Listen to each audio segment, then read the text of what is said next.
Hello, everybody. Welcome to race day for the 24 hours of Le Mans. The day has finally come. We are here for the penultimate round, or the penultimate time before the 24 hours of Le Mans. We're just about to get underway with this incredible endurance race.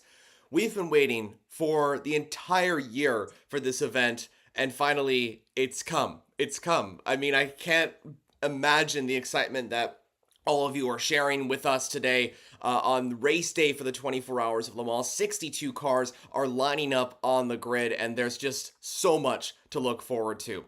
I'm Jonah, of course, the owner of the channel, and joining me is my live stream co-host David. We're going to be going through a watch party of this incredible event. But David, we are here once again for Le Mans race day. What are your thoughts for the biggest race of endurance racing in the world?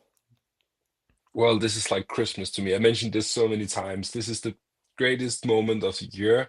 It's all the hype building up to the mall, and now we are finally here, just a few minutes away from race start.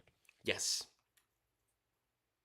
I'm so excited. Last year we had one of the absolute all-time greats with that finale of three different manufacturers actually fighting for the victory and five different cars. So if we can get anything like that this year, which is looking like it's gonna be with qualifying and hyperpole showing incredibly close racing.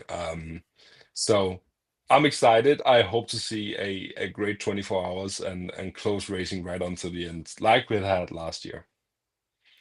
Yeah, I mean, this is going to be something pretty epic this year. I honestly, last year, like you mentioned, David, was also pretty cool. You know, like you mentioned, we had like three manufacturers involved in the fight for the overall victory. This year, though, I think we're going to take it a step further.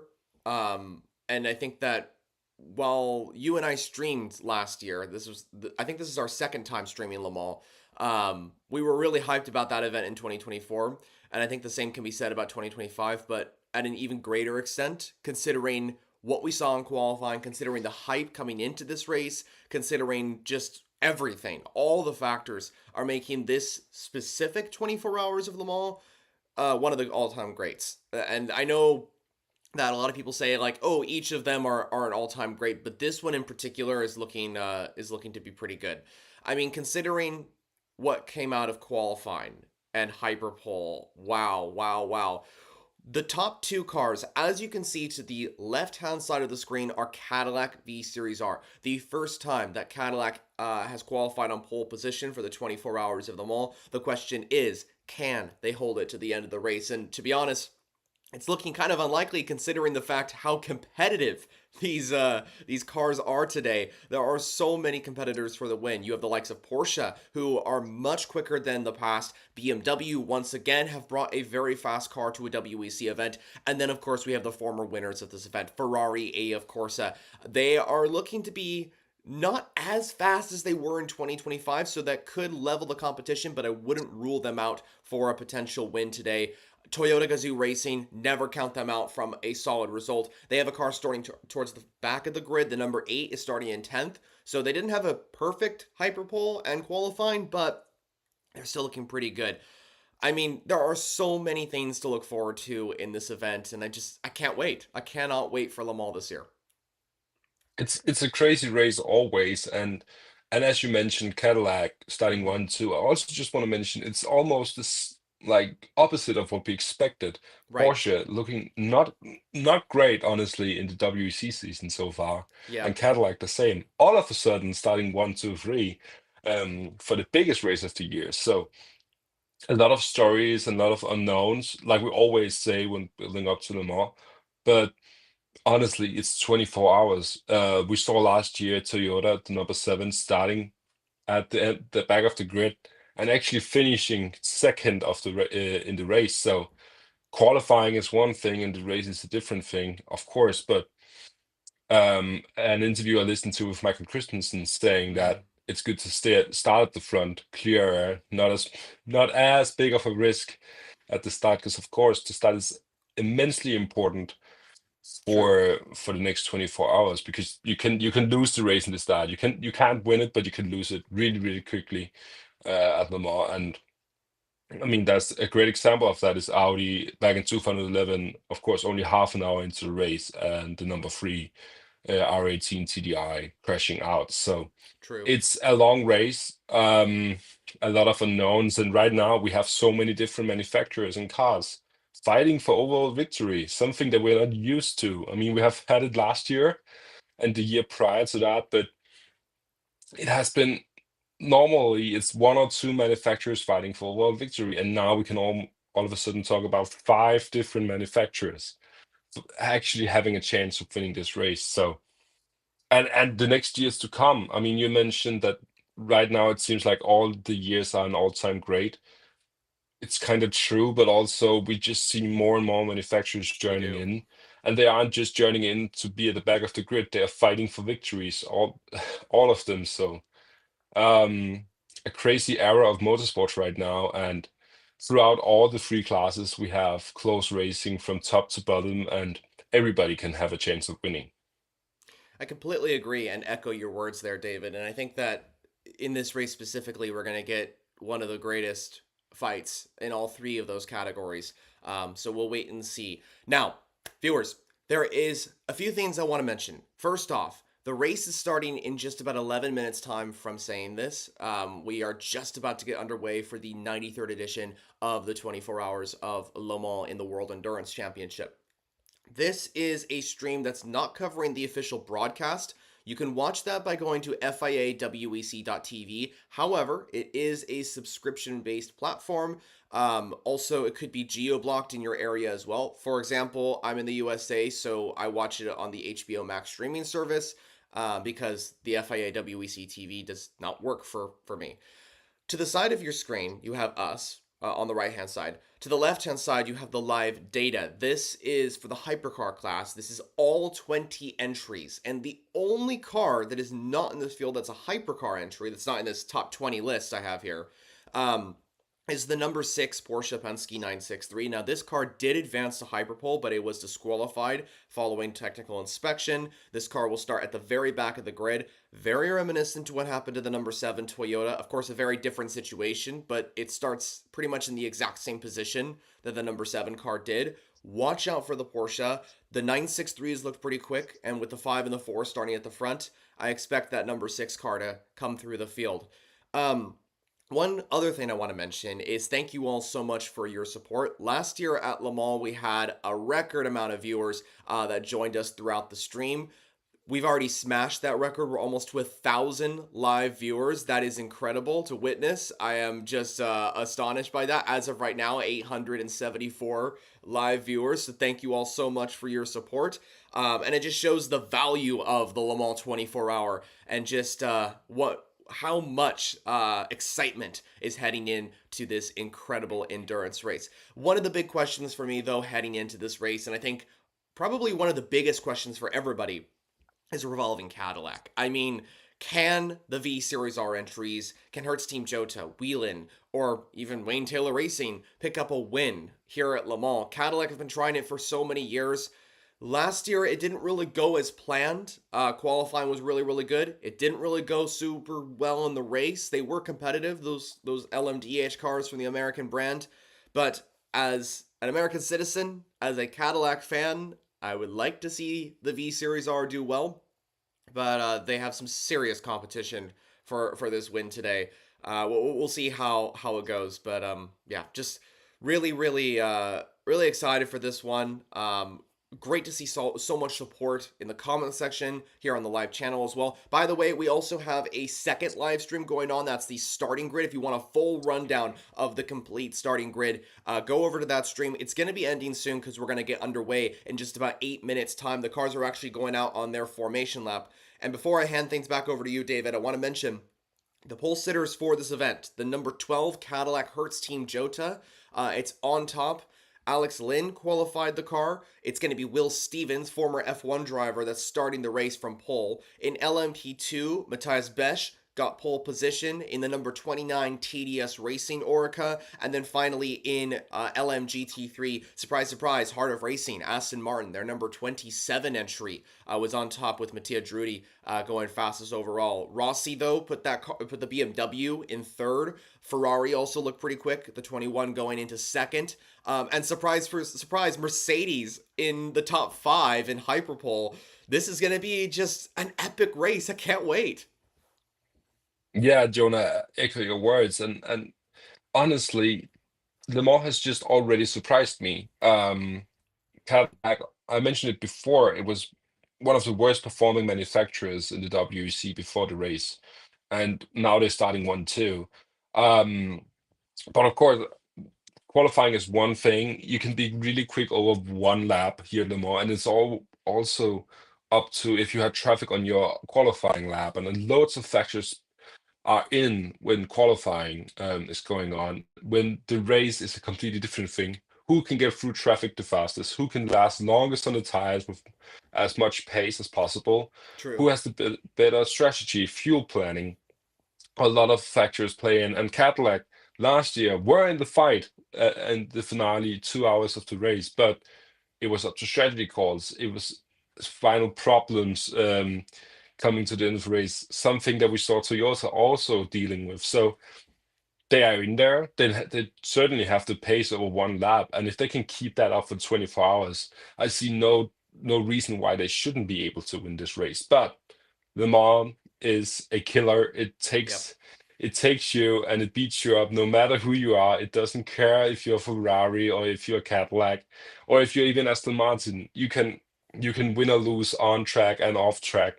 Um, and that's the beauty of Le Mans. It takes no prisoner. It's just an evil race, and that's why it's the most beautiful race of them all. It's 24 hours. It's full speed, 24 hours. It's a 24-hour sprint. Everybody's racing full speed. A few years ago, we were talking about managing the race, getting to the final hours, and not breaking the car. But you just can't afford to do that anymore because there's so much speed around the track now. Everybody's going 110% throughout the whole thing. So if you fall behind, you ain't gonna catch up again. So it's such a difficult race. Um, so many factors playing, and honestly, I can't wait to see who's gonna be on the lucky side and who's gonna be on the unlucky side. Jose Maria Lopez said in an interview that, of course, you have to have a bit of luck. True. And he's a multiple winner here at Le Mans. Of course, you had to have a bit of luck, but the car that stays out of trouble and has the almost perfect race is often the one to get the win because no matter what you do, you are going to find problems at Le Mans. It's 24 hours. The cars are going to be pushed to the limits and they will break at It's some point. inevitable. Yep. Uh, it's inevitable. And Yeah. but if you can find that near perfect race, you have a really good chance of winning this race. Oh yeah, for sure. And I think you're completely 100% right there, David. So it's a race of survival. You know, it's a race of unknowns. It's a race of just pure intense endurance racing action. So a lot to look forward to. 4 or 5 minutes to go for the 24 hours of Le Mans. We are on the formation lap for this event. The cars are out on track. We're getting ready to start this incredible endurance race. This is incredible. This is incredible that we are here in this moment with so many of you watching right now. And also, quickly, I know we've had a lot of comments come in. I'm reading them right now. There is a few things I want to quickly mention because I know a lot of you have been asking. This is not the full dedicated stream. That is from the WEC. If I streamed the WEC live feed, I would get copyrighted. I can't do that. The only time we're able to do that is when me and David attend Le Mans in person one day, which will be one day. That's for sure. But this is just us discussing. We have the live data to the right-hand side of the screen. And honestly, it's just a community of all of you and us just talking about Le Mans, talking about what we love. And that is endurance racing. That's motorsports. That's just cars. And I think that we're just here just to talk. You know, this isn't a professional thing. This isn't like we're not like getting paid or anything like that. We're just talking as endurance racing fans to you all. And we're trying to help you all in any way we can. Any questions? Speaking of which, if you want to watch the live feed for this race, go to FIAWEC.tv. Depending on where you are in the world, though, that could change. For example, in the USA, that's where I'm at. You can't watch the FIAWEC broadcast on the app. So I watch it on HBO Max. That's the best way I kind of keep an eye on things. And speaking of which, if you see myself or David kind of glancing off to the side of our screen or something like that, that's because we have the live data just to keep an eye on what's going on. And again, I really wish we could stream the live data. That would be. I really wish that we could stream the full feed. That's what I mean. Like with the cars going around on the screen, that would be awesome. But then again, that is something that can be copyrighted for, and yeah, it's just not something we're able to do. But But if you want to, you can just push WEC to get us on because that's we true. would love to commentate these things. We love racing, and there's nothing more that we want to do than broadcast this thing and commentate this thing. But so far, we just haven't had the possibility to do that. But certainly, we want to do that in the future, and we want to attend races in the future. Yes. But enough about that. We see the cars almost getting to the starting line now. We are almost ready to get underway with the 24 hours of Le Mans 2025. And Jonah, I can't wait. It's now. It's happening now, and let's get ready for these 24 hours. It's now. It's going on now. Viewers, let's do this. This is the 24 Hours of Le Mans, the greatest spectacle in endurance racing, one of 3 Triple Crown races in the world. We're about to go for this incredible endurance race. Live data to the right-hand side of your screen. Cadillac on pole. Can they hold it to the end of the race? Join us throughout the first couple of laps of this race. The first hour we're going to try and stream. But here we go. You can't see it, but we can. This is the 24 hours of Le Mans. The cars are just making their way through the Ford chicane now, and Cadillac line up 1 and 2 on the starting row. Who is going to make it out of the first turn alive? Let's see. The 24 hours of Le Mans begins now in 2025. Will Stevens leads the field away in the number 12 Cadillac. Pretty good start from both of the We are Cadillac on the entries. way. We are underway. We are underway. Here we go. It's BMW trying to have a look up the inside. Yep. It Over stays through the first turn now. Cadillac 1-2 out of the first turn still. Nope. Oh, the Nope. Porsche making a place, taking the overtake on the Cadillac. Up The into 5. second. Look at the 4 as well. The number 4 Porsche. That car has just got, I believe, they just switched the camera angle, but I think the number 4 has got ahead of the number 12 Cadillac. Porsche on a roll on lap 1. The number 12 Cadillac leads us away though, but it is a close fight at the front. Also down to the GT classes, BMW, the number 46, taking up second place, already Wow. pushing ahead to taking that first place. Man, it's Porsche v Cadillac right now. Look at the The 5. Look at the Porsche number 5. 6, the Porsche number 5, yeah, looking to take a first place also Mm-hmm. maybe. It's As we going see for it. Ferrari also making overtake. Took it. Porsche Porsche's number 5. Porsche's leading them all. Porsche is Porsche. leading them all. Cadillac falling apart right now on the first lap.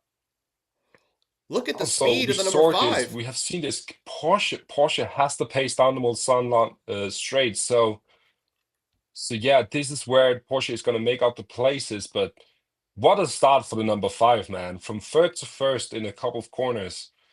Really, really amazing stuff for Porsche Penske. And As the BMW number 15 also falling back a place to the Porsche number 4. uh I mean, this is just the first lap, but Porsche have had a really good start to this race. Meanwhile, in the field, the number 6 has moved up to 15th from 21st on the grid. So the number 6 Porsche is moving up the field as well. Porsche have the pace. That number 5 car, who is driving? I think that's Julian Anlauer. Julian Anlauer, the Frenchman, leads Le Mans in the number 5 Porsche. Cadillac still 2-3, so they're looking pretty good. Don't worry. And remember, viewers, while this is kind of just like all over the place right now, we still have a long way to go in this endurance race. But keep an eye throughout the mid pack of the Absolutely. hypercar. Look at that. I think we have Ferrari versus BMW, the number 50 car. That's the car that won here last year, is side by side with the number 15 BMW. Who's going to get ahead? It is the Ferrari. So Ferrari moves into the top five finally. You can see it to the left hand side of your screen. The number 50 car has moved into fifth ahead of the two BMWs. The 51 has also moved up through the field. Pretty difficult start for the 36 Alpine. It's moved down the order a little bit. So unfortunate to see Ferrari that. coming in and saying that we are back, we are still here. Don't forget about us just because we had a bad qualifying. So we shouldn't forget about any of these manufacturers, but Ferrari still biting, still fighting, not letting qualifying get over them, and now into the top five, making up places as well. This is looking already extremely well. First lap coming to an end now with the Porsche number five leading. I still can't believe that Porsche, all of a sudden, they have not looked anywhere close. I mean, if you're coming from IMSA and looking at Le Mans now, you say, yeah, it's Porsche leading. But Right. if watch the WEC, Porsche has not been there, and right now they're leading the biggest race of the season. Oh my, and it's pushing a gap now. I mean, there's a pretty good gap down to number 12 Cadillac, Hodge Team Jota. So yeah, Porsche looking to be the car right now that has the most pace. And the number four As is now right on the back of the 38. Yeah, I think you were just about to mention that. Sorry if I cut you off there. But the number four, Felipe Nasr on board. That's the third entry for Porsche Penske. Now looking to make it a double podium, double top three for the Porsche Penske Motorsport team. Things are looking good right now for Porsche. Meanwhile, in LMP2, AO Racing has got their car into second ahead of the Inter Europol entry. So the 199, that's the Spike car, is now into second. TDS Racing still lead in the as we LMP2 field. see Corvette making up a place down into the four chicanes in GT3, taking up fifth place third. It's fifth place right now. Yeah, the Yep. TF Sport Watch the taking Lexus too. taking the Vista Ferrari back. Yeah, Lexus also moving up, overtakes all over the place right now in GT3. Oh, I and watch the mean, Ford down the oh, the inside for comeback. the 88. It's going to go for the switchback maneuver on the live stream here. They are going to go side by What's side down to the happening? Dunlop. Yeah, what is happening? What's happening to the 21 car? Falling behind right now. Right on the end of the first lap, it was up in fourth place, and right now falling apart, going down places. I Yeah, mean, it this looks like it just had completely loss of pace right there at the end of the lap. did it get damage? I don't think it did. Doesn't look like I can't see anything, but it looked really weird that it just lost all those places. But yeah, awesome moves in GT3. As right now, the number 50 Ferrari are actually catching up to the number 4 Porsche. Maybe we're going to have a move for fourth place in this race. As again, Julian Andlau and that 5 Porsche just pushing away, taking the lead. I mean, he's comfortable up there in first place, Jonah. He is comfortable out there, but still a long way to go. The gap is around 3 seconds between Cadillac and Porsche in the lead. For those wondering who are just joining us right now, you can watch this race on FIAWEC.tv. I had a comment come in just a moment ago that says, "Is there no way to watch in America?" That's from Liam. There is a way to watch in America. I'm in the USA right now, and I'm watching it on the HBO Max streaming service. That is the only way to watch it, though, in the USA. Meanwhile, David, I know you're watching this right now as well. TDS Racing, a gap for the number 29 to the 199. So that's I He's believe getting Matthias away. Besch. Yeah, he is getting away. Yeah. Matthias Besch out in front in the 29. That is a pretty good gap for a class that is super close together. Yeah, of course, LMP2 having all the same cars is all about setup and what the team can do in the pit stops as well. True. So Matthias Bash right now showing that qualifying pace also continued into the race. He's pushing away, getting away from Spike there in second place. Of course, the AO racing car, also known as Spike. Yeah, I mean, just right now, the leaders trying to build up that gap. It's all about getting a rate right now. A lot of overtakes happening as the field is bunched up. I mean, this is where we're going to see the most action.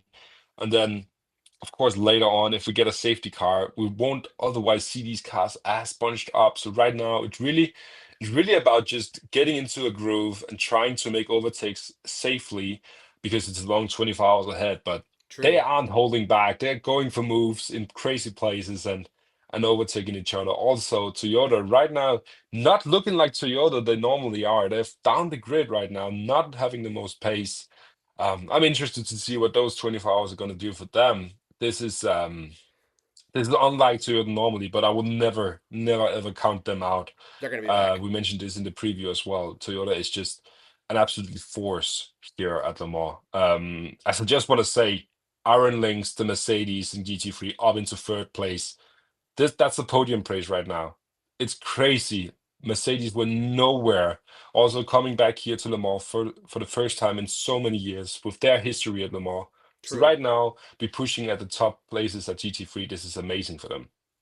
This really is. Yeah, I'm happy to see Mercedes up there. You know, they are in third right now with the 61 car. This is, remember, the AMG GT3's first participation at Le Mans, but we know that this car can win in endurance racing. It's proven before on pretty much every other major 24-hour endurance race.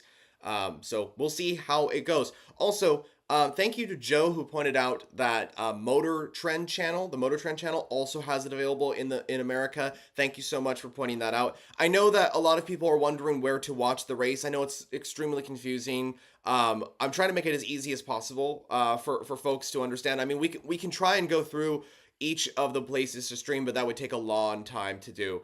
Um, but yeah, main places though are FIAWEC.tv, and then depending on where you are in the world, I think Sport has it over in Europe. HBO Max over in the USA. Motor Trend as well has the WEC Le Mans race.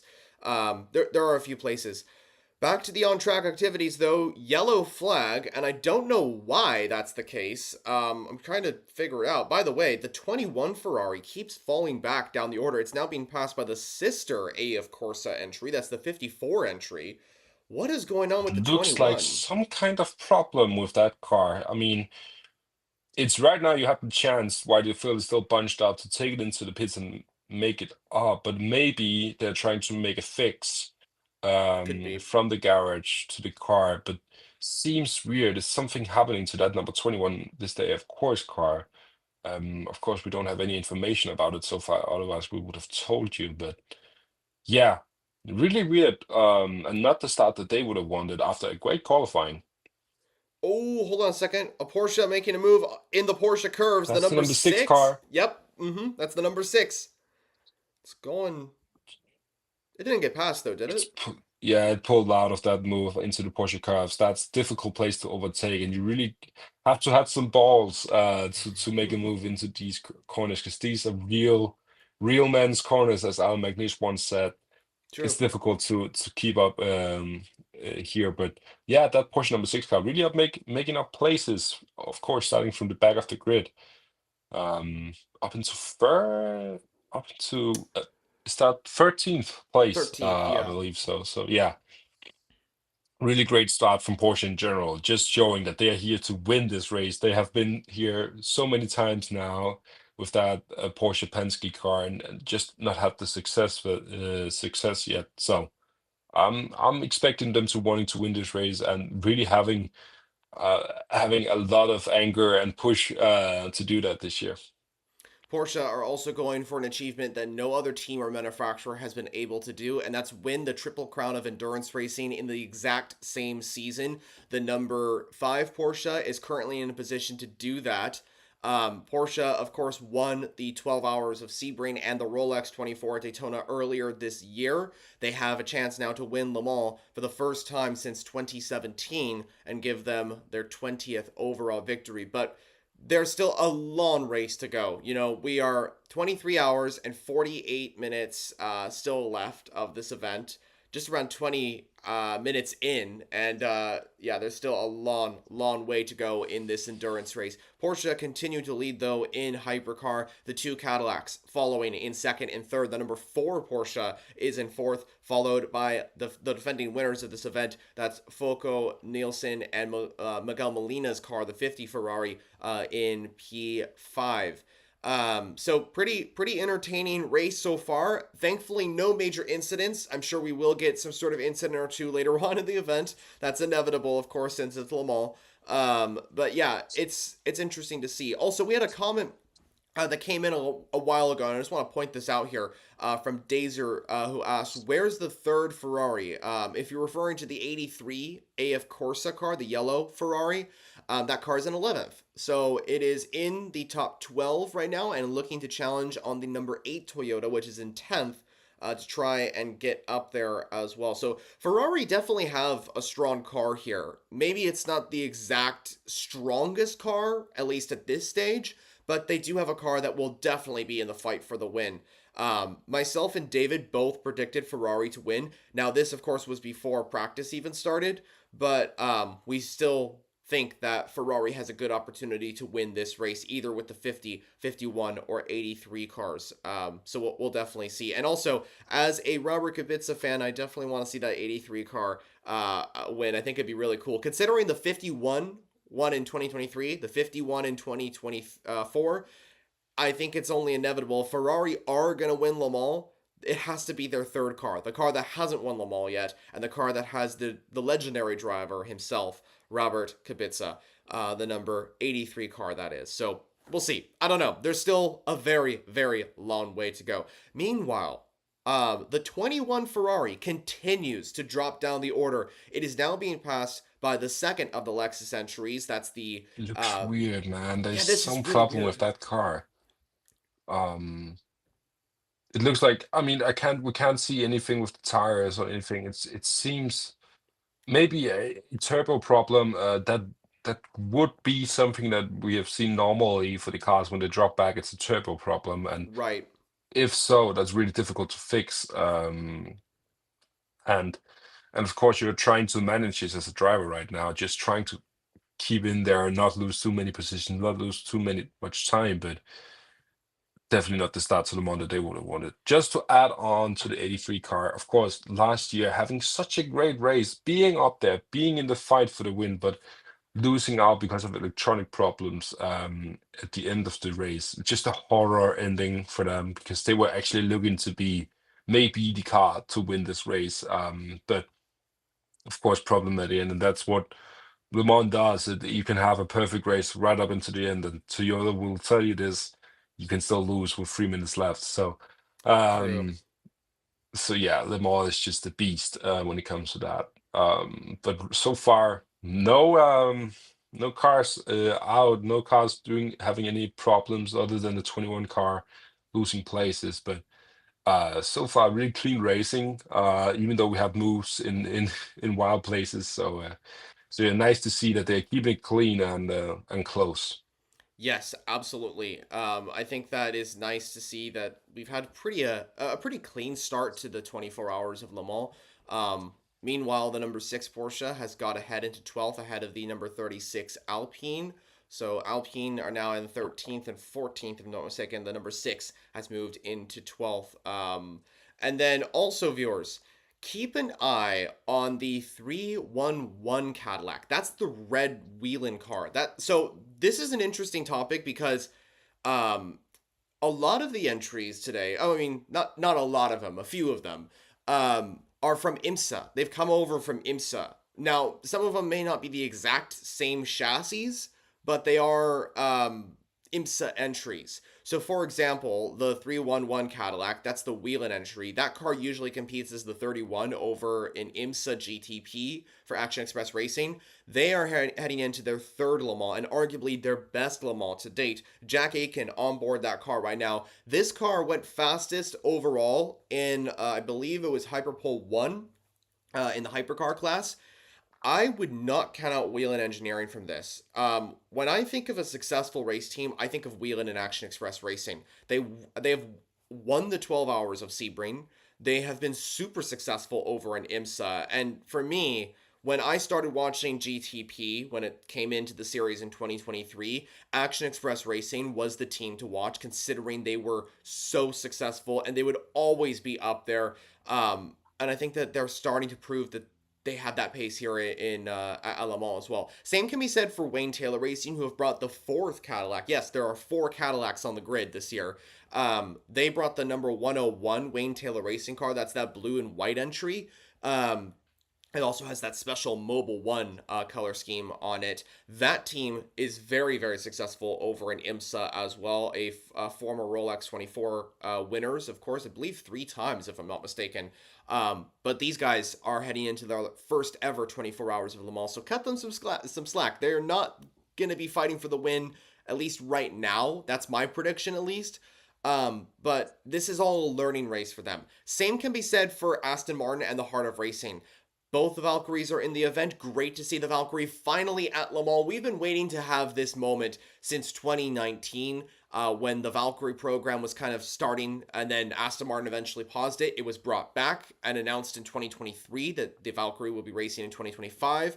And finally, this car, this screaming V12 Cosworth powered engine, is on the grid at Le Mans. We're hearing it. And speaking of which, it's in the It's in the pits. pit. The The first car to 007. do that, like early stop, really early stop, maybe some kind of problem for the car. It wouldn't be unusual for the new cars here to have early problems at Le Mans.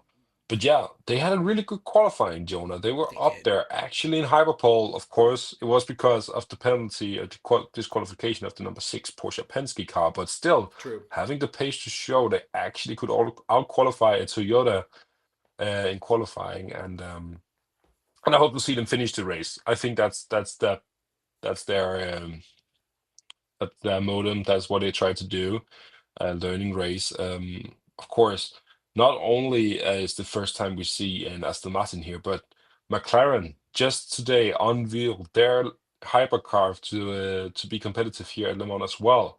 Um, Interesting look of that new car. I'm expecting them. They said it themselves. They want to win. They want to come straight in and win. I expecting them to do so. McLaren, a huge brand in motor racing, and also just here with the United Autosports, of course, Zach Brown, owner of that team, fighting in GT3 right now. He wants to win them all, also the overall, not just GT3. McLaren are back. That's the slogan that they've been using across the last couple of weeks since announcing their program, and it's true. It's a fact. McLaren are back. McLaren won this event in 1995 after that torrential rain race where it rained for like 17 hours or something like that. The number or sorry, the McLaren team with United Autosports are over in GT3 as you just mentioned, David, but they are going to Le Mans 2 years time in 2027, and it's not just McLaren either. We have two other brands joining as well. Next year we have Genesis with the brand new GMR 001. That car is going to have an Orica chassis in 2027. Joining McLaren is Ford. This is another legendary company who's got 4 overall victories at Le Mans. They're racing in GT3 as well, but they want to win overall, and they want to do it in 2027. So we'll see how that goes. A few other details have been released on the McLaren and Ford programs. Notably, Ford is using a Dallara chassis. Other way around. McLaren is using a Dallara chassis. Orica is the chassis supplier for Ford, which is actually kind of surprising considering Multimatic's involvement with Ford as a brand.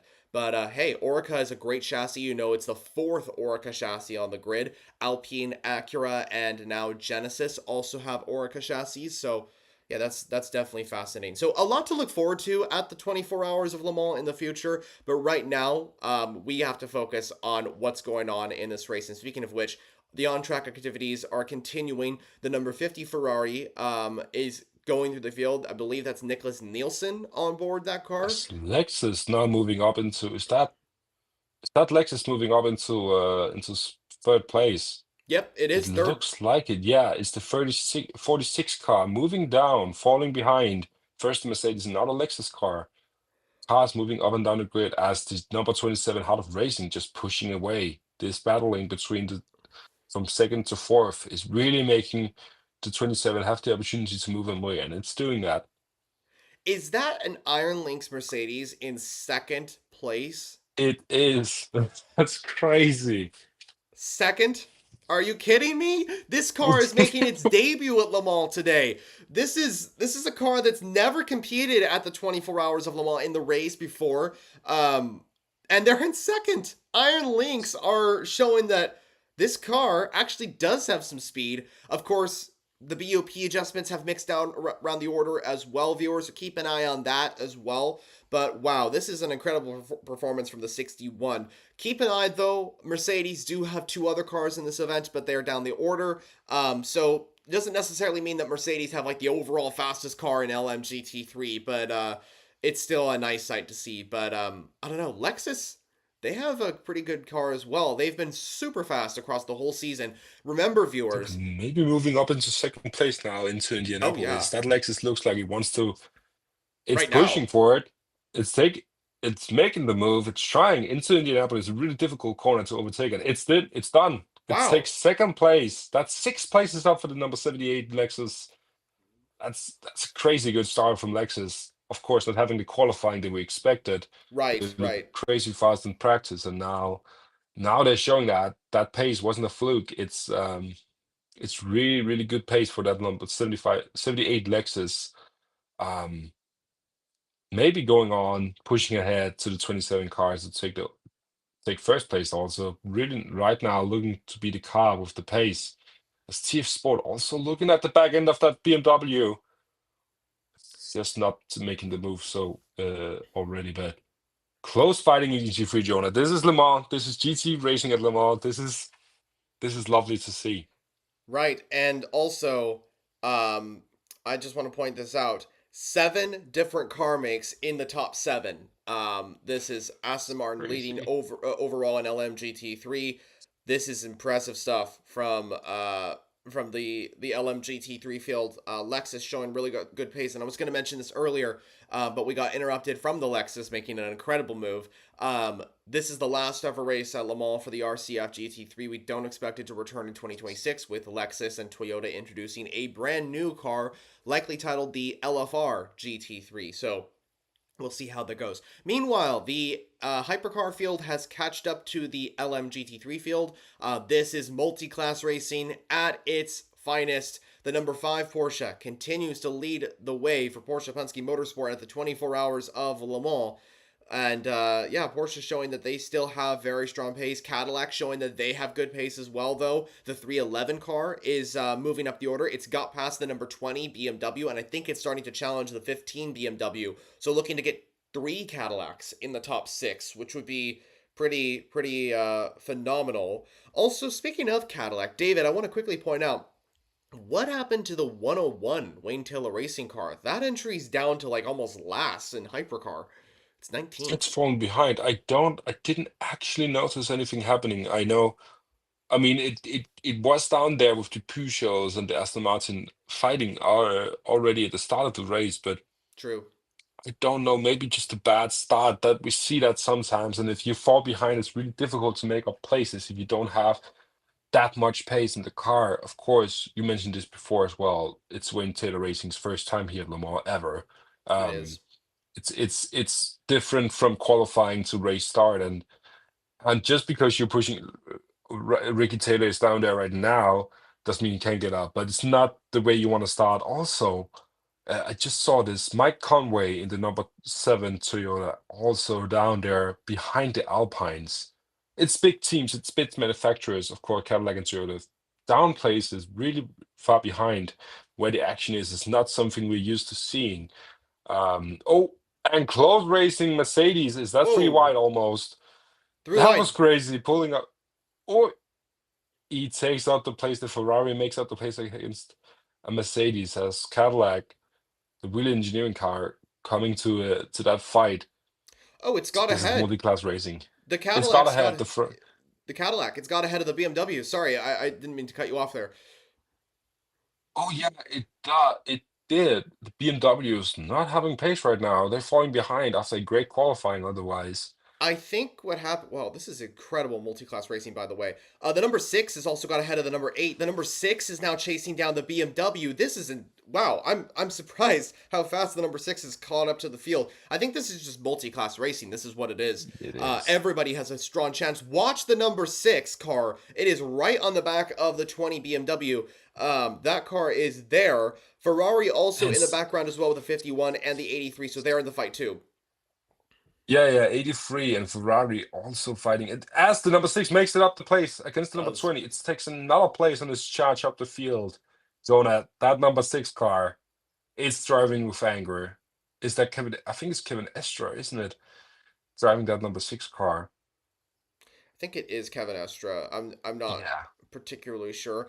Also, we had a comment coming in from Wolf that says, "Show us the race." Unfortunately, we can't. If I mean, unfortunately, I can't show you the live feed. If I did, I get copyrighted. This isn't my stream. You know, this is a WEC stream. They have the rights. If I streamed it, it wouldn't be okay. You know, that's just it's plain and simple. It's not allowed.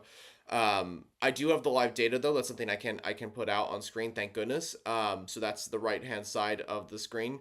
Sorry, left hand side of the screen.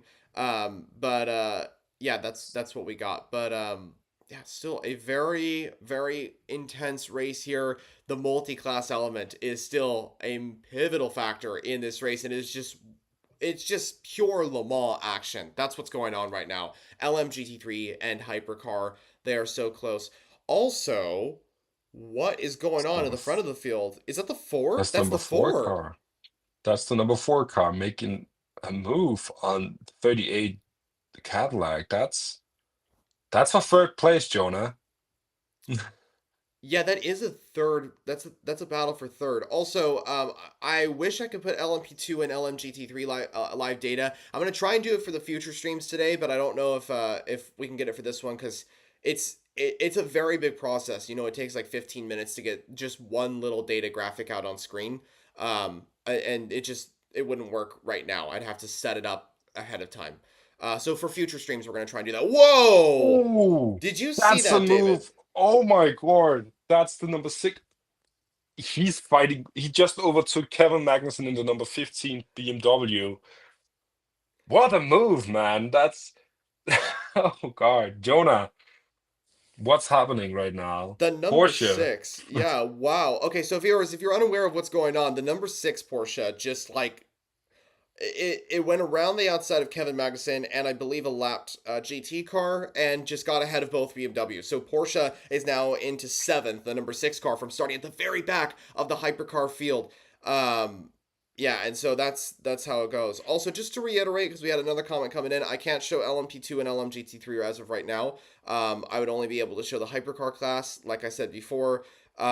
It takes 15 or so minutes to get a live graphic out on screen, and it can't be done as of right now. It has to be done pre-race. So hopefully, for the future streams today, we can do something like that because that would be best. Anywho, though, the battle in Hypercar is continuing. What an epic fight we're witnessing here. Porsche continue to show strong pace. Ferrari are showing pretty good pace. Toyota's number 8 car is still in the fight, but the number 7 is not really in the fight as of right now. Meanwhile, the number 6 Porsche on a charge has not just got ahead of the BMWs, it's now chasing down Jack Aiken in the number 311 Cadillac for 6th. So that's Kevin Estra trying to get all three factory Porsches in the top 6. That is just incredible stuff. And Kevin Estra really showing some great pace in that particular 963. Remember, Kevin was the driver that qualified on pole last year. He didn't have a chance to do it this year because that car was disqualified. And they were kind of put in a position where they couldn't fight for pole. So what could have been for the number 6 entry, it is now moved up towards the front of the field and just showing the strong pace of the 963 today. So very, very good race for Porsche so far. Yeah, it is. It looks like Kevin Estre is trying to charge up the field and overtake them all within the first hour. I Yep, mean, he has the balls to make these moves. We have seen Kevin Estre do this time and time again, also in GT racing at different tracks like Nürburgring. He makes up moves in places where moves shouldn't be made. he And does. I mean, if you're ahead of Kevin Estre, have eyes in in the back of your head because he's coming for you. He's gonna overtake in all these different places. I mean, he's a crazy driver to look at, and Porsche, of course, putting him in the car first because you know Kevin Estre is gonna move up, make moves and be really really fast when he's in the car. He's a fast driver. Um, so yeah, great to see Porsche right now having the pace that they haven't had the last 2 years. Of course, they were in the battle last year for the victory, but really not looking looking like a contender. Really, just Porsche finally actually fighting for victory here at Le Mans again since 2017. Last time they won here, they haven't really looked like a team that was looking to have the pace. But this year, they take no prisoners. They're just piling ahead, overtaking cars left, right, and center, and yeah, they look like an early contender. Of course, we are not even in the first hour yet, Right. but they're already looking really, really, really strong. Just want to mention another fun story is if you're looking for the Genesis car that's coming next year in LMP2, IDEX Sport are partnered with Genesis. We see Andre Lotterer fighting in LMP2 right now. I think it's the Yes. 18 car, which is really, really fun to see. Of course, a multiple winner here at Le Mans and defending world champion of hypercar. Andre Lotterer, really experienced endurance racing driver. Great to see him back at Lamar and again, and right now fighting in LMP2, something he hasn't done and before. So fun to see him driving around with these younger prototype drivers. I think last time I saw him, he was fighting with Theo Pourchaire, the Formula 2 world champion, Formula 2 world champion. Really fun to see such an experienced racer driving LMP2. Yeah, there's a lot of experienced racers in LMP2. You just mentioned Andre Lauder, of course, a three-time overall Le Mans winner in the LMP2 field. This is just temporary for him as he returns to the hypercar class in 2026. You also mentioned Teo Pourchaire, a former F2 champion. I believe there's actually six former F2 champions on the grid. Let me see if I can them off the top of my head. Felipe Dragovich, who's in the 311 Cadillac. We also have Teo Pourchaire, Stoffel Van Dorn, who's in the 94 Peugeot. We also have Nick DeVries, who's in the number 7 Toyota. That's four. And I think the fifth is someone from GP2. There's one more Is that it Mick Schumacher? I Mick mean, Schumacher. Yeah, Yeah, Mick Schumacher. And I think Kevin Magnussen didn't he also win back in the day when it wasn't even Formula 2 or GP2. I think so. Um, There's one more. There's one more. I know there's two GP2 drivers on the field. One of them is Stoffel Van Dorn, um, like GP2 winners, which was the former F2 series. There's another driver I can't think of off the top of my head. That's one in GP2 that's in the field today, I believe. Comment down below if you guys know the answer to that because I can't think of it off the top of my head. Um, yeah. Oh, here's a good question coming in, David. What hypercar models could we expect to see in the Asian Le Mans series? For those that are unaware, Asian Le Mans series will have oh hypercars yeah, next year, just 2026. announced. Yeah, just announced. I also announced that I'll be covering it on the channel more regularly. So more race previews, more race reviews. ALMS has been on a roll recently, and I think that we gotta jump on that train. Um, but yeah, David, who do you think is there? Just quickly mention. Do you think there's anybody that you have in mind that could potentially get on the ALMS grid and maybe even next year? It wouldn't surprise me if we see a Porsche making it because we have so many privateers brands buying port. The 963 is up easy to buy. They have made it out already that the 963 is made for privateer racing also. Mm-hmm. And of course, it's privateer racing in Asian Le Mans series. So I could see that happening. It could be fun to see Toyota maybe making a move for it since it is the Asian Le Mans series, Genesis as well. Maybe when they have been a staple in hypercar and WEC, They have, then they yeah. could move over. Peugeot maybe also selling off the team. They have not had the best success so far. Maybe a privateer team should come in and make that car and get that car pushing for places. Yeah, a lot of brands. Cadillac maybe also having a lot of privateers buying that car as well. Ferrari, of course, is stable in any type of endurance racing and racing in general. So I see those teams where we already see having private companies buying and racing with the cars. I see that continuing into the Asian Le Mans series. And just to mention, I think the European Le Mans series also could be a place where in the future we will see hypercar racing. It wouldn't surprise me if that was announced also. Yeah, in the future, it's definitely a possibility. As of right now, it remains I believe, the only series that's primarily Yeah, LMP2 as the top class now. So they might want to keep it that way as well. We'll see how it goes. I also expect BMW to potentially have a car in ALMS. They have shown interest in a privateer entry. And also, I wouldn't rule out Vanwall. If they are looking to come back to the WEC, if they can get a privateer entry on the grid, this is the perfect opportunity for them to get back on the grid. I don't think it's going to happen at Le Mans and the WEC, but this really opens the door for smaller brands to get involved in the series if they maybe have a Sota as privateer. well. Maybe even a Sota. Yeah, if a Sota can get a car on the grid, that would be wonderful. That gives them an opportunity of potentially coming over to Le Mans exclusively. This is exactly what I was hoping for, to be honest, of having ALMS there. But yeah, we'll see how it goes. Okay, back to the race.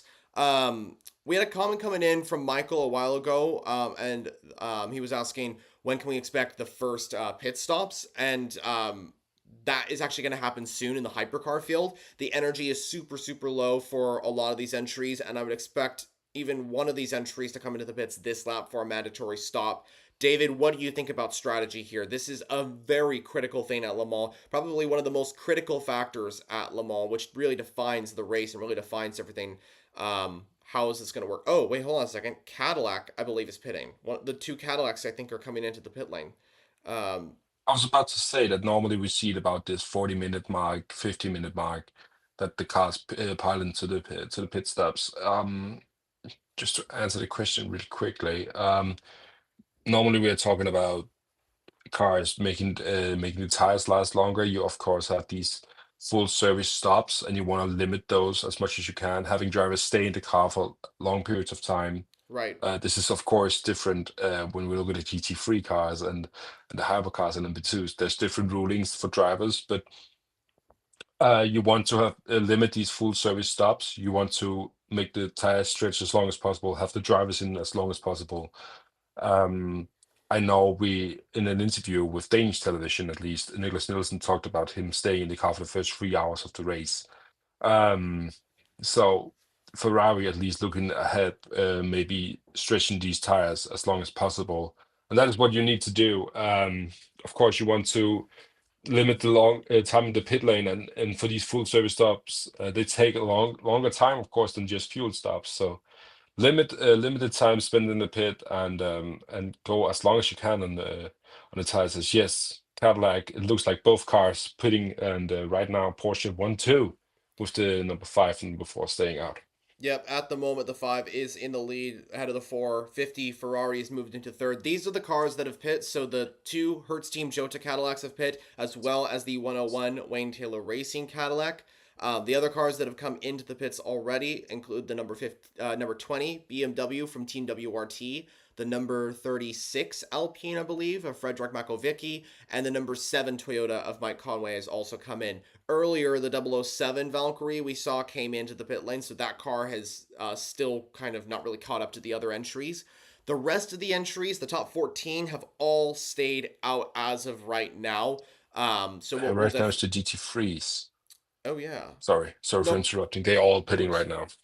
You're right. Yeah, we should keep an eye on those actually, because that's a really important class. I wish we could get all three classes with live data out on screen viewers. I'm hoping that we can get that in the future, maybe with potentially more live streams later today that we have. We also had a comment coming in asking how long has the race been going on. It's been about 45 minutes or so of this race.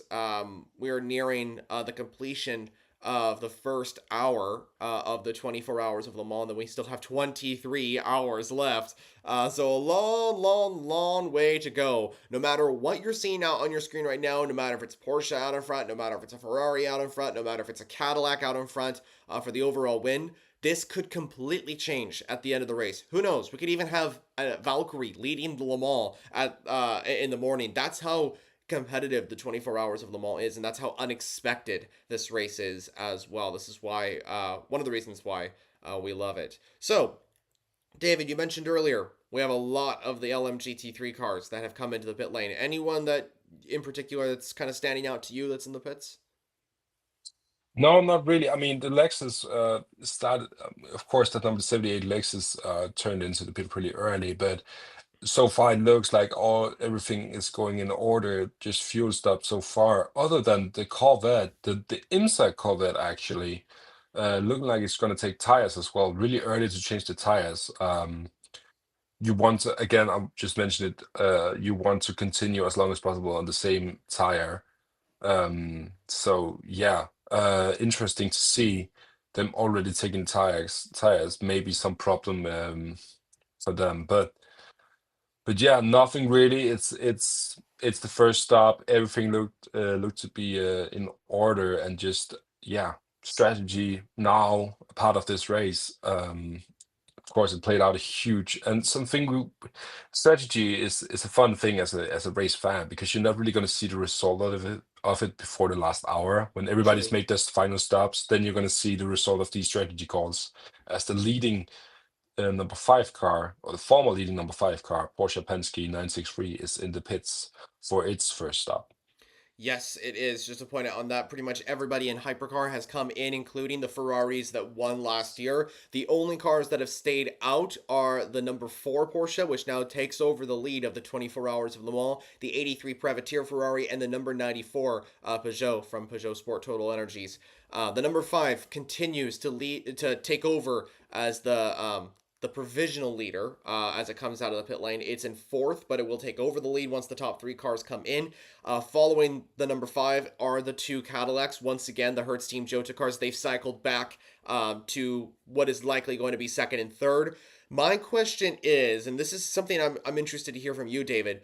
We know that Felipe Nasr, who's on board the race leading car right now, has been a just a phenomenal driver in 2025 over in IMSA. He is here in the WEC leading this race. Where is the number 4 Porsche going to come out in relation to the Cadillac cars and the number 50 Ferrari, which has also kind of been in the fight as well? So how is that going to work? That's my question.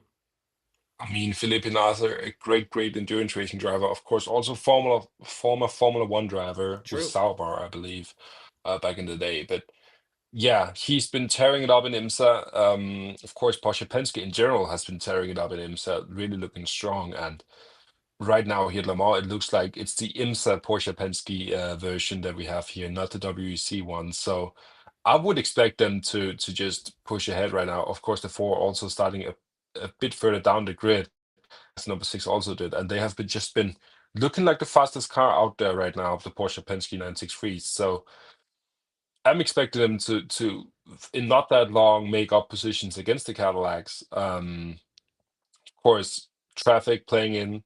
They're gonna fight with the LMP2s now as well. So a lot of things can change, and it's all about the drivers who makes it through the traffic as fast as possible. And if and of course, if something, what's the strategy for the number four cars is the same for the five and the six car. Are they going to split it up? Try to play in two different cards. A lot of things can play into that, but yeah, interested to see where the number four car is. Of course, Porsche Penske bringing three different cars here to Le Mans, trying their best to get a victory, and I'm really interested to see what they could end up with. Felipe Nasr, one of the greatest endurance racing drivers right there, right out there right now. So I'm expecting great things for the number four car. Of course, crashing out last year, otherwise having a great race. So yeah, a lot of things can happen. I expect for Porsche in the first hours here, at least, what they've shown so far is that they're going to be the fastest car out there, and I expect them to show that also on the results page with them moving up the places. I completely agree. And I think that you're 100% right there. We'll see. Oh, hold on a second. We got a Oh, spin. the number two, That's the defending winner. 22, United Autosports. Oh my! Oh, Oh, there's a oh crash. Yeah. God, Okay. That's the 50. Wait, what car is that? That's the. is it? Oh, it looks like the Iron Dames car, just of the top No, of my what I it's the Ziegel first. Sport It's the City Tempesta. Sport. Yep, it is the Zigo. It looked similar to the Iron Dames, but yeah, it is the Zigo Sport Tempesta. I'm gonna watch a replay and see What what happened? happened here. What the? It just turned in on him. Oh, He didn't see the 22 coming. It looked like yeah, it that's seems not that what you way. want as United Autosport. Of course, one of the big favorites last year's winners, United Autosport.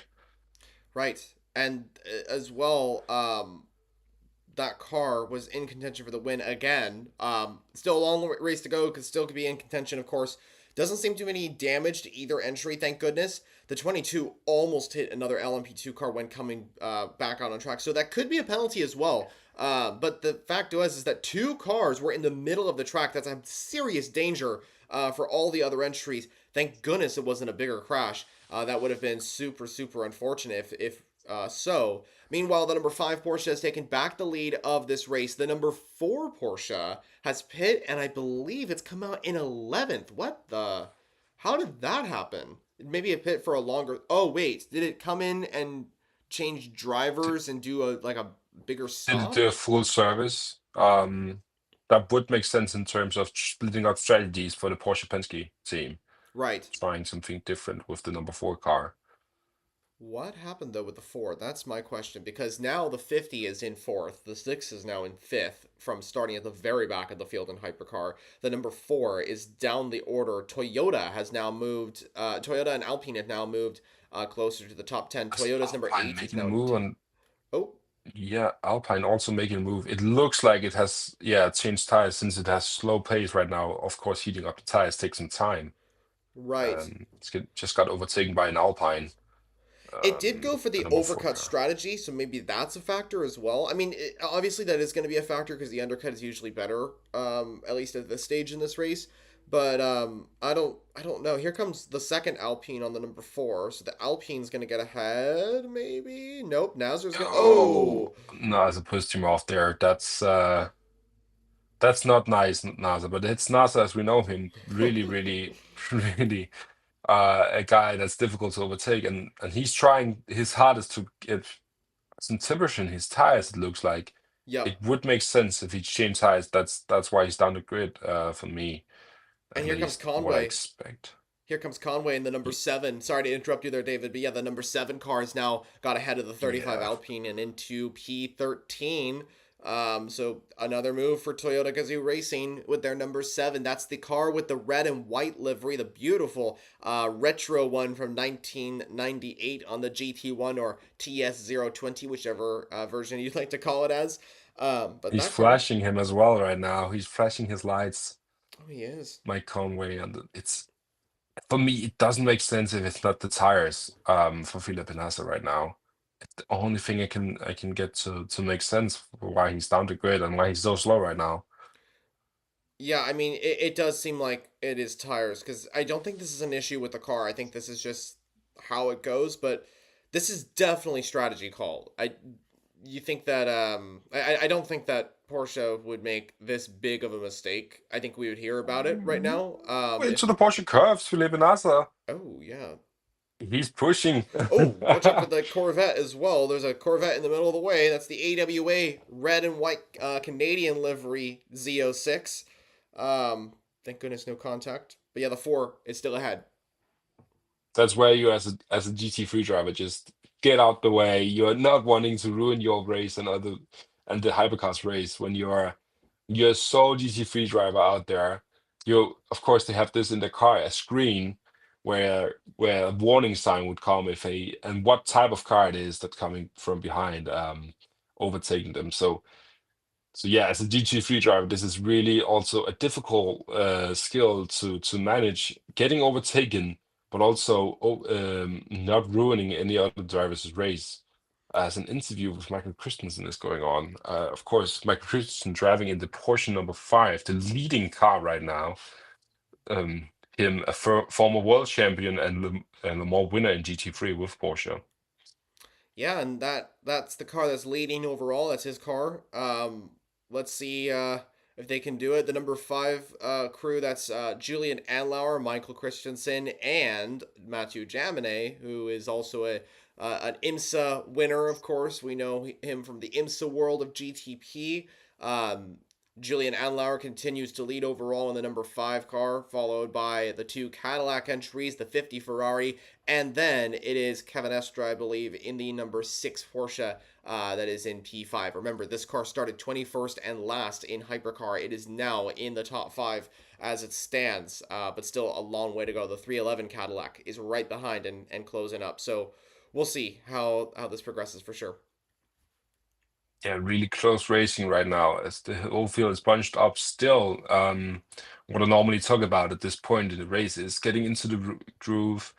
We are having traffic now, a part of it. LMP2 is catching up to GT3 cars, True. hypercars mixing up as well. So right now the race is really settling into what Le Mans is, this multi-class racing traffic, who's getting through the traffic the fastest, who's staying out of trouble, not get crashing with a GT3 on an LMP2 car. And as I mentioned before with the Corvette, the AWA IMSA Corvette, not getting in the wrong place when hypercars overtake you. They come really, really fast, almost as people mention when they've come been at Le Mans and seen these cars live.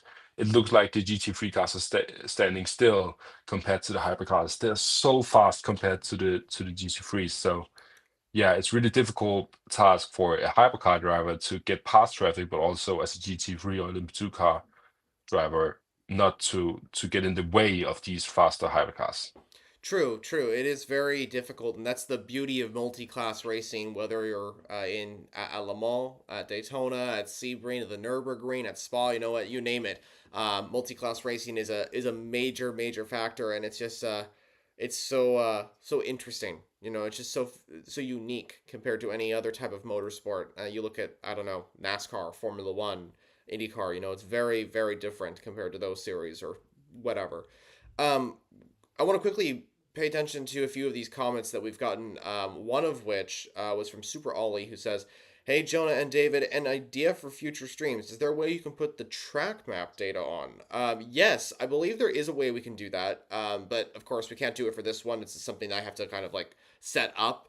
I'm gonna try and do a live data, just stream, like just with us not doing a watch party, just live data for you all to kind of keep an eye on the race. And I can put the map in there for sure. It's kind of just, as you can see on the screen right now, there are so many different things. It's hard to kind of fit things and see where we can place things. So I need to kind of move around a few things and see if things kind of line up in their way. Also, we have another comment that says, anything exciting on the weather radar? David, have you seen anything for weather for Le No, Mans? I haven't seen anything, but I can just check it out if it is. I haven't seen anything Um, either, but but it looks a bit like clouded down there at the mall right now. Of course, Le Mans, it always rains at the mall is a famous true. saying. So, um, I'll just check the radar. Um, The 51 Ferrari is also moving up the order, by the way, viewers. It's up to, I believe, 8th now, ahead of the number 15 BMW M Hybrid V8 from Team WRT. So good news for Ferrari fans. 51 is now in the fight. there is a moderate thunderstorm warning, Really? but no rain expected. For Le Mans this year so far. I mean, the weather radar looks clear so far and hot, 24 degrees down there right now, Celsius, that is, and but cloudy weather and a warning for thunderstorm in at Le Mans right now. So we could see something change, but so far no rain expected and cloudy skies, but hot cloudy skies, and of course that means a hot track temperature as well, playing in with the strategy on the tires. Last year. Felipe Oh, Nasr still trying to defend the number 7 Toyota right now. yep, that's my He still doesn't look comment. like having the pace. Yeah, what is going on with the number 4 Porsche here? You make a good point here. I think that he's still trying to figure out the tire situation. Number 4 continues to stay ahead, but Nazar does not have the same pace that Kevin Estre did earlier. Maybe that's a different tire. Maybe that's. I want to find out what the strategy Porsche Penske did with the number 4 car. But just a quick note on the weather. Last year we had torrential rain. The year before as well. maybe this is a race where we don't get any rain. Sometimes that happens at Le Mans. Sometimes that happens in endurance racing.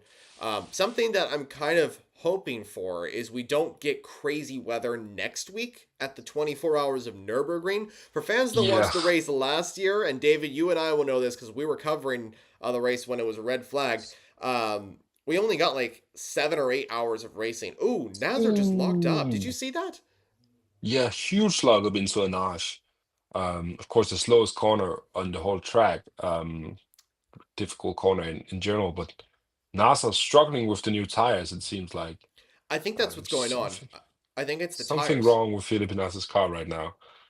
Um, yeah, really, really weird. And of course, if you're not used to oh, that's the Peugeot Oh! off into the that's Oh! oh, Big crash, big huge crash. huge impact.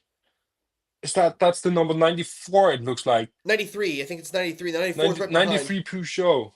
It's still in the race, still going on track. Whoever the driver was at the time was able to get that car safely like away. That's our first major incident though. The number 93 Peugeot has careered at the Porsche curves into the wall. Whoever the driver was saved that car though, and it is not out of the race. So it's going to come into the pit lane for repairs. Thank goodness. It is right next to the pit Huge lane. crash. But yeah, that's a massive crash. Did you see what happened? It looks like he just got off the racing line into the Porsche curves and he just lost it. If you get a tiny bit out of the racing line, there's no grip, and then he just lost it into the Porsche curves. That's not what you want as a Peugeot already having terrible pace here at Le Mans and difficult start to the race with the first crash. Mm-hmm. Not what you want. Is there going to be a slow zone, I wonder, into the Porsche curve? Something, of course, we see a lot happen here at Le Mans. They use this slow zone in different sectors to make sure that racing can go on the other parts of the tracks. But yeah, we get a replay of it now. He lost it. We'll He try to lost it, overtake. Yep. yeah, on the steers into the Porsche curves and just nothing to do there. You can't just try to hold on and not crash the whole car. Huge speeds. And huge Yeah. save. I mean, okay, so viewers, what we can take from this is that while this is unfortunate for Peugeot, this could have been really bad. The 93 car is being fixed. It's in the pit lane. I can confirm that the driver on board was Paul di Resta, a former F1 driver. He knows how to handle a race car, and he just handled it beautifully there. What a save from Paul di Resta It's there. yellow flags at least in the Porsche curves, but I don't think that's a slow zone. Okay. Meanwhile, battle for third in the overall hypercar category, 50 Ferrari is now on the back of the 38 Cadillac. Ferrari trying to get into the mix for the win now with Nicholas Nielsen, the driver who brought the 50 car home in first place. He's looking to move past Earl Bamber. Any update though on the 93? Where is it? That's the number 50, looking to make a move into Indianapolis. Just having a bit of a look there, not making it move, but that's Nicholas Nielsen trying to make a move. He's not satisfied finishing in fourth right now. They got to watch out It's though for the driver behind Kevin Estre. Yep, you Kevin know. Estre. Oh my, as LMP2s also play into the mix of things as they catch up to the LMP2 field.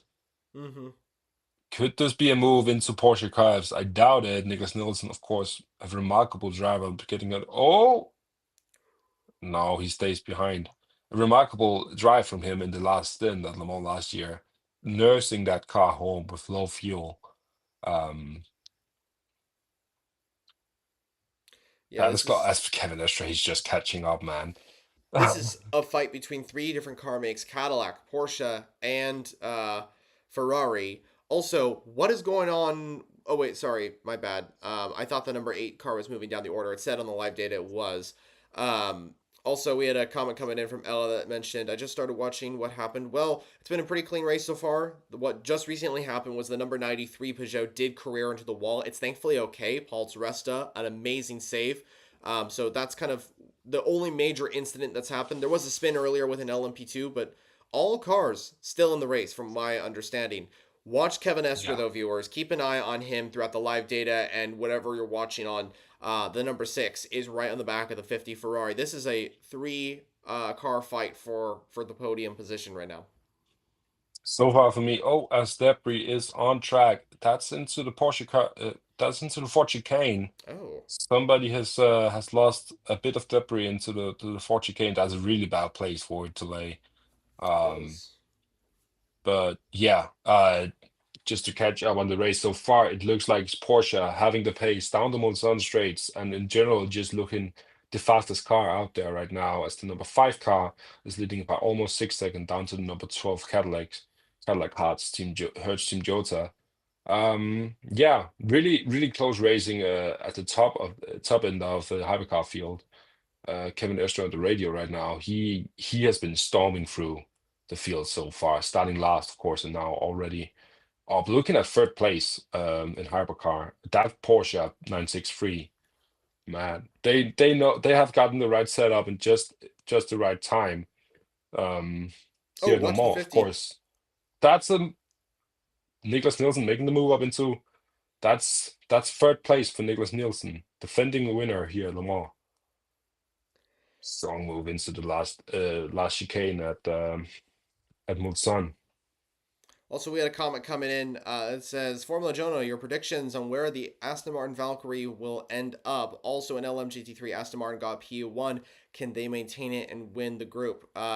Well, I think that the Valkyrie.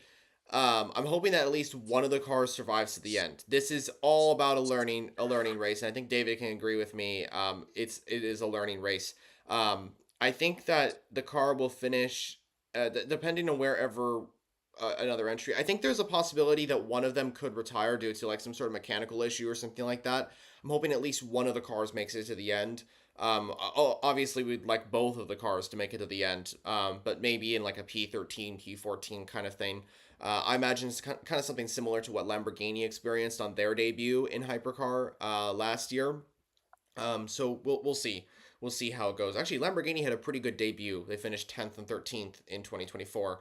Uh, Maybe Aston Martin on their debut in hypercar can achieve something similar. That is the success criteria for a new manufacturer coming into the mall. True, Also, true. first time in a long while that Aston Martin is back here fighting for the victory. Um, it's all about finishing the race. We saw it also back in 2014 with LMP1, with Porsche coming back. Of course, Porsche, one of the most winning team, a manufacturer here at the mall. They struggled for the first year. So it's not unlikely that we see an Aston Martin just trying to manage this race and trying to finish the race. They have pace. They showed it in qualifying.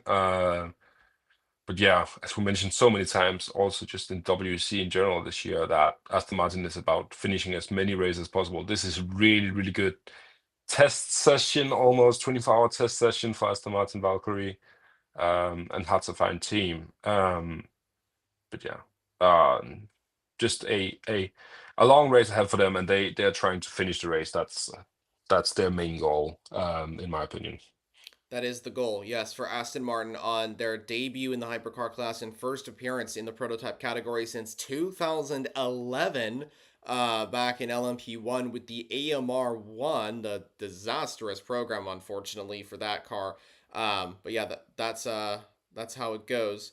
I'm still kind of curious to see what's up with the number 4 Porsche. It seems that Nazar has Looks, got things better. Yeah, what's your thoughts on it? yeah, I think he's gotten the heat into the tires now, and now that number that 963 is pushing ahead again. That's the only thing that makes sense for me. Because now already overtook and pushed away from the number 7 Toyota, and now overtook the Alpine as well. True.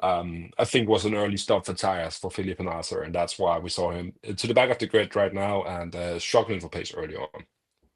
That's a good explanation. And yeah, I completely agree. Oh, hold on. Speaking of Nazar, here comes the 36 Alpine. That's, I believe, Frederick Makovicky on board that car. Former Porsche driver, by the way, in that 963. He's battling the car that he used to drive for and a car that he now drives for. Makovicky was on fire in Spa. Battling for the win, and Alpine have a pretty quick car here. It doesn't seem to be that they're fighting for the win as of right now, but they're doing quite well, and we're hoping that they get a better result after the disaster they had last year. This is a huge step forward for Alpine already in 2025, so we'll see how that goes.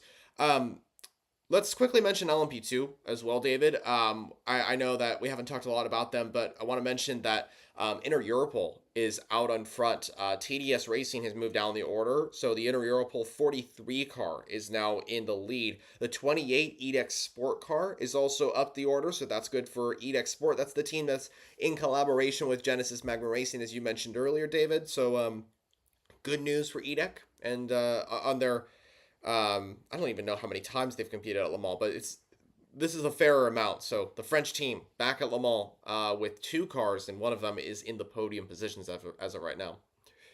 Yeah, I'd export a stable at the moment, and also at the European Le Mans Series, really doing well with Jamie Chadwick, that number 18 car with Andrew Lutterer.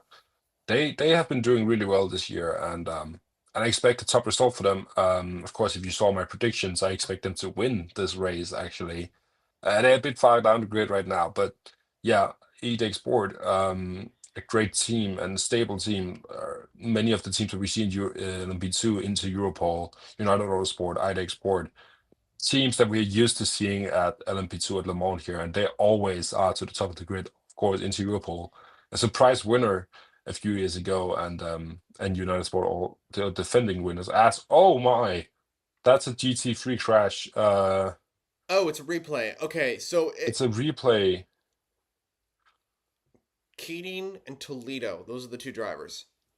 Yeah, that explains why we had some debris in the Ford chicanes earlier on. That must have been from the 150.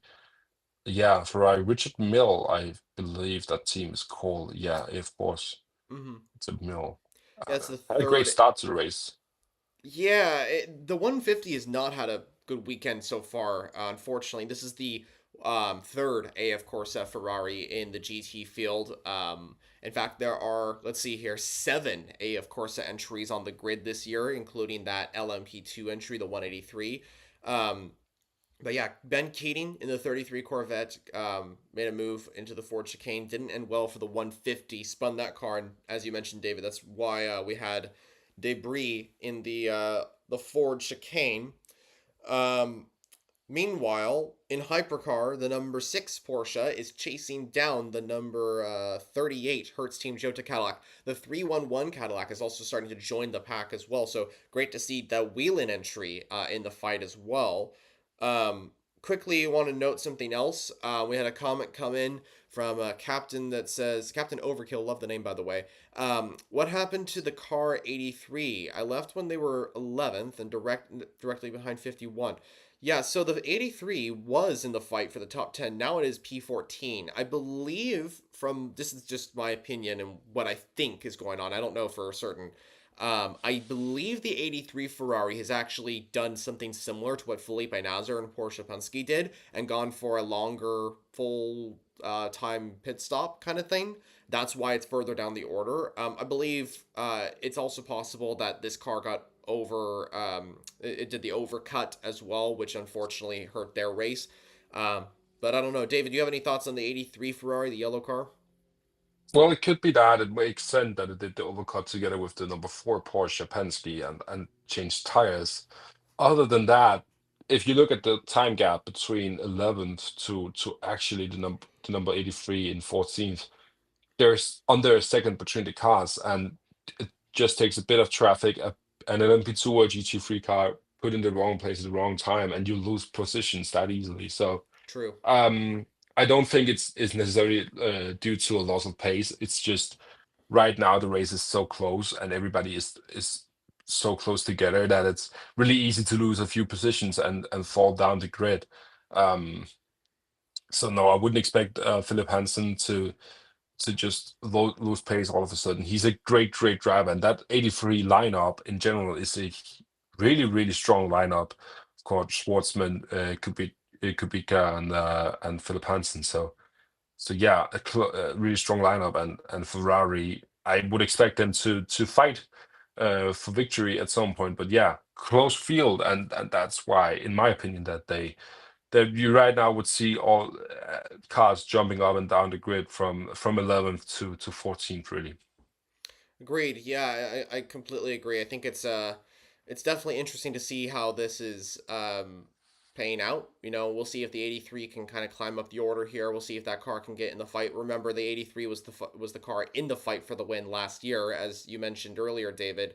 So we'll see how it goes. We had another comment from Oscar Rodriguez who asked, "Is Nissan in Le Mans?" Unfortunately, not. We wish they were, of course. In fact, it was actually this year that marked the 10-year anniversary of the GTR LM Nismo program. I actually recently made a video on the LMP1 disaster of that car, the Nissan program in 2015. Can you believe it? It was 10 years ago when that Wow. happened. It's just unbelievable to think about that was that long ago. I remember when that car made its debut, and it was like, wow, this is really cool, really unique design, really cool. And then it was a complete disaster, and it just went downhill from there. But yeah, with Is Nissan, it go ahead. Sorry. it was a car that in theory would be really, really fast, but in on track pace, I mean that it was front wheel towed and Yeah. it had a different way of hybrid than any other car, and just the reliability of the car didn't work. The car in theory was really cool and really different, but in on track it just didn't work out. And Nissan haven't been at Le Mans since, so no. But they were a fun team, fun manufacturer once. I remember the three-wheeled LMP2 car thing. They Oh had that yeah. garage. I can't remember what the garage is, but they The experimental V6. cars. Yeah, yeah, Mm-hmm. yeah. And they always tried something different, Nissan, for a period of time there. But yeah, not been back since 2015, and I can maybe see why when the disaster of that LMP1 program was at the magnitude that it was. It was just horrible, horrible car. Yeah, and the thing is too that is kind of It's, difficult is that Nissan probably it's a won't be back at Le CLX Mans for a very car. long time. Oh yeah, what happened there? That's LMP2. it thinks TDS Sport and CLX coming together in Fort Oh, Chicane. wait, hold on a But second. That's the race leader. That's the race leading that's the race Porsche. you can. What? That's Julian Andlauer in the race leading Porsche. What happened there? He went off the track. It looked like a log up in some case because he didn't really take off speed. It was just he didn't make the corner. And then it is that you have to make it through the chicane instead, and that you lose a huge amount of time doing that. But still in the lead. I don't think there's a problem with the car. I just think it was a log up into the Daytona chicane, as it is called. Of course, at Daytona they also have the Le Mans chicane to celebrate the collaboration between IMSA and the WEC. So yeah, log up into to the Daytona chicane is my guess. At least I didn't see really what happened. Is that the Oh, number six? Is that Kevin Estre making up a plays at the Cadillac? It yep. is huge move into the Porsche curves. Oh, and the Cadillac's going to be held up as well. That is not good news for the Cadillac It's Ernst just Team Jota entry. It's down to fifth now. really difficult to overtake into the Porsche curves, also in traffic. So you're just going to lose a huge amount of time if you're behind there. This is the contact between Iron Links and United Autosports. Is that the It's 22 again? The same entry that was involved in that incident earlier? it is Hmm. a contact with the number nine Aaron Links P2 car. Of course, Aaron Links also competing in GT3. Yep, that's the Iron And Lynx Proton LMP2. Sorry, what are you saying? yes, it is. I mean, Le Mans right now heating up. Now we're gonna see all these contact close move. You have to be a bit more daring with traffic going on as well, and that just takes a huge, whole new environment at the track and whole new like problem for drivers at the track with traffic. And drivers are now making moves in places that they shouldn't be, and mistakes are coming. So Le Mans is starting to become Le Mans as we know it. But yeah, just to comment quickly on Julian Andlauer, he's still with a huge gap down to second Yep. place. So number five still comfortably in the lead of Le Mans right now. Um, so yeah, great start to the race for Porsche and Lexus. Now I just noticed they are in the lead of GT3. They are in the lead of LMGT3. Jack Hawksworth, a driver that we know is very quick. Second place is Kelvin van der Linde's 46 BMW. That's the car that he shares with Valentino Rossi. The number 10 Racing Spirit of Lehman Aston Martin is in third, actually. So that's interesting to see. Nice to see that the Aston Martin cars are up there. Ian James is 27. That's the Heart of Racing car, still in the fight, so it's not out of contention quite yet. Also, I want to point out something, but I don't think we've seen it yet on stream. The 311 Whelen Cadillac has moved ahead of the Hertz Team Jota 38 Cadillac. So what happened there with the red car and the gold car? A swap between the two Cadillacs, but that's Jack Aiken moving ahead in the Whelen car. Wonder what happened to the 38 of Earl Bamber. Losing out in that was the car we saw losing out in traffic after True. getting overtaken by Kevin Estra. As we're nearing our second pit stops, of course, you can see if you're watching the race live as well, you can see the energy percentage out on the left, and that's a really cool feature that WEC has done with the broadcasting. That you can see how much combined electronic and fuel and fossil fuel that they have left. Really, really smart feature that makes it so that we can get a bit into the strategy room of these teams. Oh yeah, for So sure. yeah. Whoa, big move here for what is P7, P12 at the moment. Sorry to interrupt you here, David, but there is a very close battle between Toyota, Ferrari, and Alpine here. Here comes Philip Hansen in the number 83 customer AF Corsa car. He moves ahead. Here comes the 36 Alpine as well. This is some incredible racing going on in the hypercar field. The Into, Alpine stays behind. ooh, into Indianapolis, always a tricky corner, but you're going side by side in there. You don't want to do that. No, you don't. You don't at all. Yeah, close, close. I mean, this is why Hypercar has gotten so much attention. We have three different manufacturers right now stumbling over each other for places at in the midfield of Hypercar. That's something. If you guys watched Le Mans as well in the LMP1 days, it's just the the most fighting we had was with Toyota against Porsche against Audi, and that was three different manufacturers. Look at it now. We have 20 cars in hypercar fighting for the win. It's crazy. This is just the golden platinum era of motorsports and endurance racing. This is so great. And of course, the homologation for hypercar has just been continued into 2032, I believe. Right. So we're gonna see these cars for a long, long, long time. And that's a great thing. I mean, considering how competitive and how successful Hypercar and GTP has been, I am so happy to hear that it is extended to 2032. We also had a comment coming in earlier from, let's see here. What did it say? Oh, formulajonah. What did you guys think of the hypercar classes? A hypercar class being introduced for the 2026 Asian Le Mans series. Yeah, we covered this earlier, but we are very, very excited for this really, really exciting time for the Asian Le Mans series. A third series is getting the hypercar regulations and just helps to boost the hypercar class and gets more entries on the grid, more things to cover. We're now covering the Asian Le Mans series full time starting in 2026 as well. And David and me are very happy about all this. Yeah, yeah. It's as more and more hypercars. I mean, we want to see as many of these cars as possible because it's so great to see these hypercars um and this class just continue to deliver great racing. Right. Um, as we're also just commenting on racetrack right now, Niklas Nielsen trying to get second place from Will Stevens right before we go into the pit stops, another pit stop section.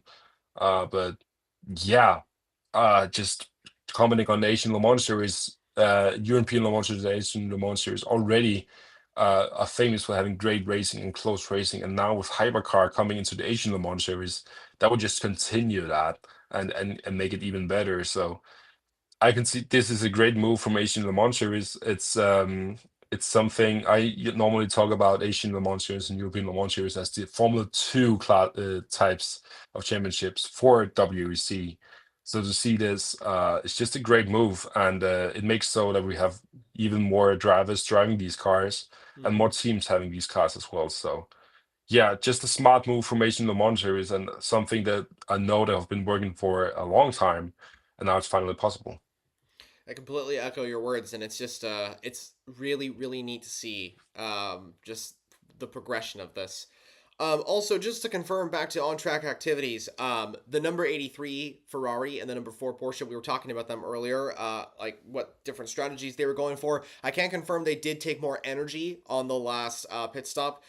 So they're going to maybe go a little bit longer. They have a different strategy going on, those two particular cars. But we are into the second phase of pit stops for the hypercar class. The battle for second is heating up between Will Stevens and Nicholas Nielsen, Ferrari v Cadillac at the moment. But a lot of cars are coming into the pits, including those two cars. The 12 Cadillac and the 50 Ferrari are both into the pits. Here comes, I believe. Wait, hold on. Which car is next? That's the number Six coming five. extra. Oh yeah, six is. Oh no, the six stayed out. So it's just these two into the pits. The 12 Cadillac and the 50 Ferrari. The car is battling for second. Yeah, they're starting off the second phase of pit stops Right. for hypercar, and this, of course, it's a huge part of Le Mans and the 24-hour race. It's how long do you have to stay in the pit lane? You don't want to be here for a longer period of time, You don't. and it's really here the race is won or lost. Of course, some would say that it's the pace out of track, and that's a huge part of it. But you can really lose the race if you aren't quick in the pit stops and quick out of the pit lane. So yeah, important phase as both Cadillac Hertz Team Toyota are in the pit lane. You're right. Yeah, the 38 car is also there. Seems as though the 20 and the 7 and the 36 have also come in for their pit stops. So those that's how it goes. We had a comment coming in as well. That said, where can I watch this race? That's the number 7 Toyota comes in. You can watch it on FIAWEC.tv. That's the best place to keep an eye on the action. It really depends on where you're at in the world, though. Like for example, wait, hold on a second. The 7 Toyota is going in the garage. Drama for Toyota Gazoo Racing. I don't Was know. it though, or was it just aligning it? Oh, Was it just okay. I think it was aligning. Oh, thank goodness. I think you're right. I think you're right. I saw because the jacks. yeah, Yeah. yeah. Oh, thank Yeah, it goodness. was It's just okay. aligning it. It would have been crazy. I mean, it didn't look like it had any problems, but no, it's something we see sometimes. They have to align these cars. Of course, something also that you lose time on. If you don't park the car straight into the box, it's they have to use time on aligning it, and that's just valuable seconds that you're gonna lose. True. So yeah, not the greatest start for Toyota. Oh, but the Also, just not having the pace this year. It's weird for Toyota. We normally see them being the one that you have to beat to win Le Mans. And this year it seems as though that's very important instead. it's really weird. It is really strange that Toyota is not in the fight right now. Considering that the BOP actually helped them quite a bit. But they have, compared to last year, there are some disadvantages. Meanwhile, Nicholas Nielsen going for a move for what is going to be probably second place. The 50 Ferrari side by side with the 12 Cadillac as the pole sitting car. The 50 Ferrari, the winner of last year, is going to move ahead. Nicholas Nielsen, what That's a second place move. for Nicholas Nielsen. Yep, Ferrari back into the fight for the win. That's virtually second place, of course. Cars remain still waiting for them to take pit stops. Yes, But virtually second place for Nicholas Nielsen. That's a great move. Um, really and good the move. Ferrari showing that it has to pace down the Mulsanne straight. Of course, if you want to win Le Mans, you have to be fast down the straights. It's a track mainly made of long straights. So yeah, you have to have the top speed for you to be able to win Le Mans. Um, but yeah, Nicholas Nielsen wanting to make it two times in a row for that number 50 Ferrari. Of course, that's what you're going for. And Ferrari in general, making it three times in a row, winning the Le Mans. That would be wild. Something that we used to see Audi and Porsche doing, or and Porsche doing. But yeah, great race so far in close racing. As I think, John, I don't know about you, but we also have multiple streams as the leading five Porsche Penske comes into the pit. Multiple streams later on. Of course, you will take the next stream alone, and I will do the morning stream with comments about what happened in the night. Yes, that's a good point to mention because we're actually probably at the point where we're gonna take a break here because it is so. We've been streaming for almost 2 hours now. Um, And as the pit stops progress, yes, we are going to be streaming later on. The objective for both myself and David, or for me and David, is to be able to stream a lot during the 24 hours of Le Mans. Last year we did, I think, 1 or 2 streams. Now we're going to be doing a lot. So after this stream, we're gonna have a live data stream, which I'm gonna put on in just a little bit. That's gonna go up on the channel. It's gonna go for a little bit. But the next time we're gonna have like a watch party like this is tonight at 12 a.m. I'm gonna be streaming live. David, I hope you can get some sleep at least at one point. I know that that's hard for us to say considering this is the 24 hours of Le Mans. And then we're gonna switch. David's gonna take the morning shift, and that's going to be like very, very, very early in the morning for me. And so I won't be able to stream with him. But we are going to swap, and then myself and David, me and David, sorry, I keep mistaking that. We're going to return tomorrow for our post race reaction, instant reaction after the 24 hours of Le Mans. And then we're going to be covering what happened during the event. So a lot to look forward to in the coming hours for the 24 hours of Le Mans and our coverage as well. We will continue this, of course. But David, do you think this is probably a good point to take a break here, or what do you think? I think so, yeah, Jonah. Of course, the pit stop phase is going on still, and cars coming out of the pit, giving us the new order of how the standings are. Of course, people changing tires, maybe staying on for a triple stint. Yes. I and just this race settling in. Right now, we have traffic and the normal Le Mans scene, as I would call it. This is Le Mans as it normally is. So yeah, great to see and great moment to stop the streaming. And of course, it isn't stopping the stream for the whole of Le Mans. We are coming back, as you mentioned, and what I just quickly, if you aren't able to stay up throughout the night for different reasons, of course, don't worry. The morning stream that I'm going to be doing is covering what happened through the night, so you won't miss a bit. You can stay, you can sleep in, and get all your information about what happened at night here on Formula Jonah's YouTube channel. So I'm looking forward to doing that. I'm not going to be sleeping that much. Of course, I need to follow along what happened in the night. So yeah.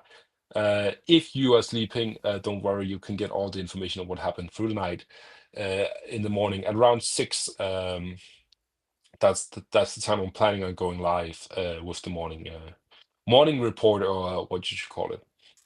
Yes, yeah, that's gonna be awesome, and I thank you for covering that as well, David.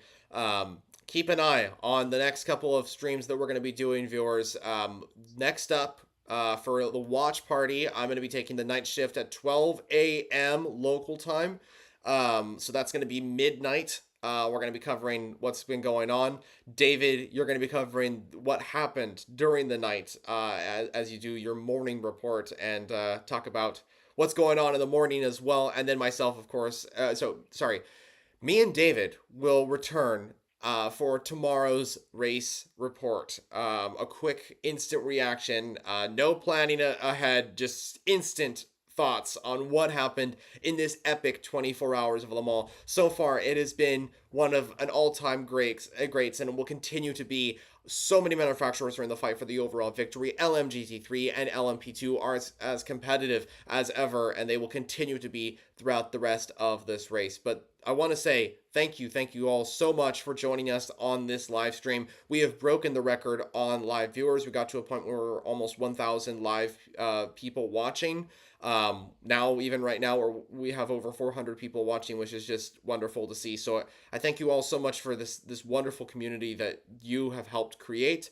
And it means a lot. Stay tuned to future content throughout today and tomorrow on the 24 hours of Le Mans, as well as future weeks as we head into other big endurance races. But that's it from us for now. David, thank you so much for joining me for this starting the race live stream and watch party. It was fun to do it with you once again, and I'll see you tomorrow for the instant race report. Best of luck on your stream in the morning, and yeah, viewers, thank you so much. We'll see you later on. Keep watching the 24 hours of Le Mans at FIAWEC.tv